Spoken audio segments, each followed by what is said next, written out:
Comment on configure un ByteBuddy Howler? En gros, les ByteBuddies incluent le rôle de Howler, d'accord?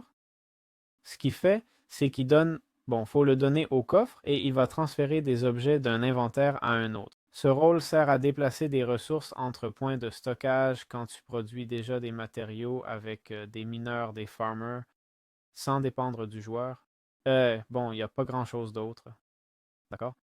Avec le clipboard, on fixerait une position et tout. Et je pense que ce qu'on ferait, par exemple, prendre un coffre et ce coffre aura des objets et je fais clic droit, first position, second position, je le mets au clipboard et théoriquement, ce qui, bon, on va recommencer là. Start mode storage, teleport, reset shop.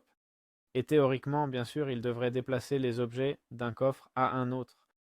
Théoriquement, selon la description et tout. Peut-être que je dois lui mettre le clipboard directement. Voyons si je lui mets ça directement. Que fait-il? J'accède au coffre. Qu'est-ce que tu me fais, mon ami? Regarde, il me laisse ce qu'il a dans l'inventaire. Il ramasse ce qu'il y a ici et le met dans cet inventaire. Bon, c'est intéressant. C'est vrai aussi que, bon, peut-être que ce serait plus intéressant en...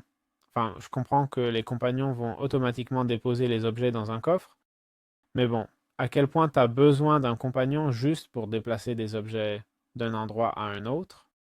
Bon, enfin, c'est pas forcément mal, hein? En vrai, si c'est sur de longues distances, tu le mets là, et comme ça, t'as pas à le faire toi-même et tout est automatique. Enfin, c'est pas forcément mal en fait, mais voilà, c'est comme ça que ça marche.